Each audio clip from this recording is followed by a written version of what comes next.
একটা জমির আসল মালিক কে সেটা চেনার 3টা সহজ উপায়। জমি ক্রয় করতে যাচ্ছেন, আপনি কি জানেন প্রকৃত মালিক কে?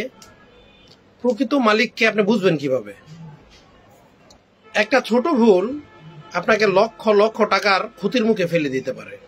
চলুন আমি আপনাদেরকে বলি একটা জমির আসল মালিক কে সেটা চেনার 3টা সহজ উপায়।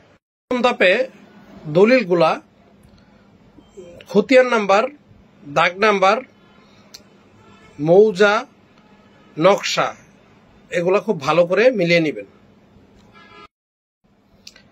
দ্বিতীয় ধাপে দলিলে যেভাবে ওই মালিকটির নাম লেখা আছে, আপনি সরকারি রেকর্ড পর্চাগুলা, খতিয়ানগুলাতে ঠিক দেখবেন হুবহু ঠিক ওইভাবে নামের বানানগুলা ঠিক ওইভাবেই আছে কিনা।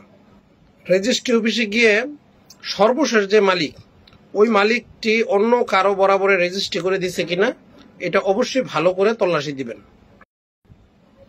জমির মালিকের যে এনআইডি, পাসপোর্ট অথবা জন্ম নিবন্ধন যাই দিক, আপনি অবশ্যই এগুলা নির্বাচন কমিশন অফিসে, জন্ম নিবন্ধন অফিসে এবং প্রয়োজন বোধে পাসপোর্ট অফিসে আপনি এগুলা অবশ্যই নিজ দায়িত্বে চেক করবেন। অবশ্যই এই কাজটা খুব ভালো করে করবেন। যাচাই না করলে আপনি খুব সহজেই প্রতারিত হতে পারেন।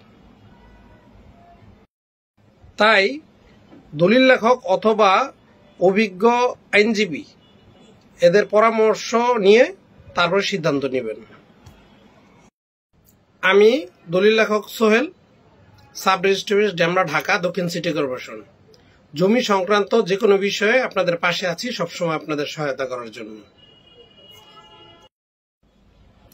ভিডিওটি সকলে জানার জন্য শেয়ার দিবেন, যাতে সবাই সচেতন হতে পারে।